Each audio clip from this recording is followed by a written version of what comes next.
Title suggestion: The boy who refused to quit. The untold story of Cristiano Ronaldo. You know, every time I watch Cristiano Ronaldo step onto the field, I don't just see a footballer. I see a story. A story of hunger, pain, sacrifice, and a boy who refused to give up on his dream. But before he became Ronaldo, the global icon, he was just a skinny kid from a small island, a boy with nothing but a ball and a burning dream. Let me take you back to where it all began. I was born in a place where dreams didn't usually come true, Funchal, Madeira. Our home was small, barely enough for 6 of us. Sometimes dinner was just bread and milk, sometimes even less.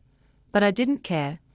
All I wanted was football. My father worked as a gardener, kind, quiet, but struggling with his own demons. My mother worked day and night, skipping meals just so we, her kids, could eat. I remember once seeing her cry quietly at the kitchen table, and I promised myself that one day, she would never cry because of money again. At 8 years old, football wasn't just a game. It was my escape. I'd play barefoot on the streets until the sun disappeared behind the mountains. We didn't have proper balls. Sometimes we used bottles, rags, anything that could roll. People laughed. They called me crazy, said I took the game too seriously. But I wasn't just playing. I was practicing for a life no one else could see yet. When I turned 12, I made the hardest decision of my life. I left home, left my island, my mother, everything I loved, to chase something uncertain.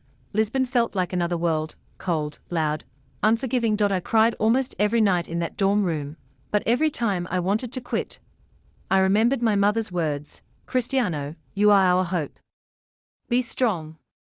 So, I kept going. Then one day, the doctors called me in. My heart, they said, was beating too fast. They told me I might never play again unless I risked surgery. Imagine that. 12 years old, lying on a hospital bed, wondering if your dream ends before it even begins. But I wasn't afraid. I said, do it. Fix my heart. I'm not done yet. Days later, I was back on the field, and I swear, that day, I played like I'd been given a second life. Every morning after that, I trained harder. If my left foot was weak, I trained it till it wasn't. If I missed a shot, I took 100 more. While others slept, I ran. While others rested, I worked. People called me obsessed. But I wasn't obsessed. I was hungry. At 16, I started training with Sporting Lisbon's first team, and at 18, everything changed. We played a friendly match against Manchester United. That night, I felt unstoppable. I ran. I dribbled. I attacked like my life depended on it. After the match, Sir Alex Ferguson, the legend himself, told his staff, "We need to sign that boy." A few weeks later, I was wearing the Manchester United jersey. The kid from Madeira had made it to England. England was a battlefield. I didn't speak the language. I didn't understand the culture. The weather was brutal. The football even tougher.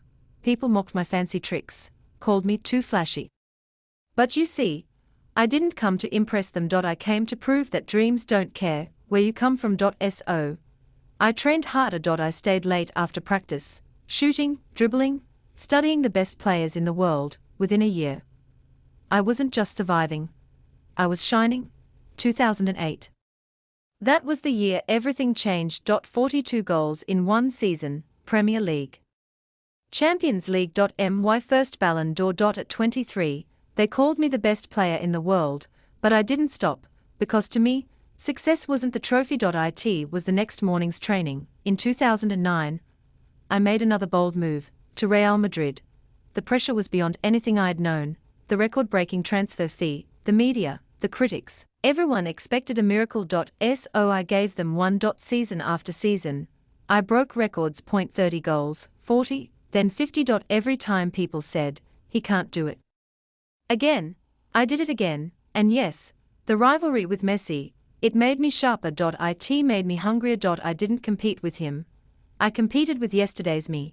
But the truth, it wasn't easy. Behind every goal were hours in the gym, pain in my legs, sacrifice, sweat, and discipline. No parties.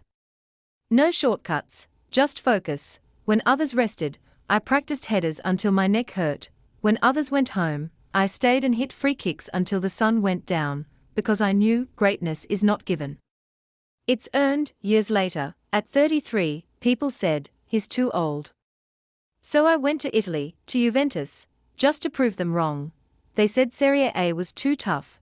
But that's where I scored my hat-trick against Atletico Madrid. That's where I reminded the world, I'm still here.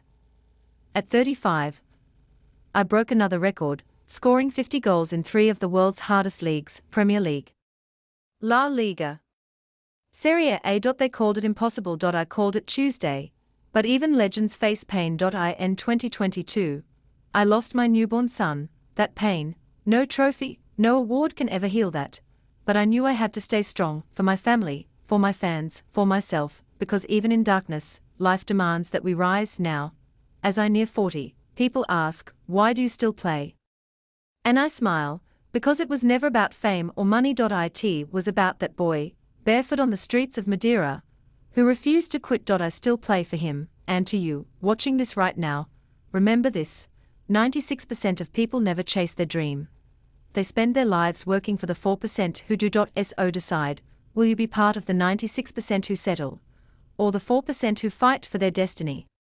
Because at the end of the day, your background doesn't define you, your discipline does, your pain doesn't destroy you. It builds you, and your dream, it's waiting for you to start chasing it today.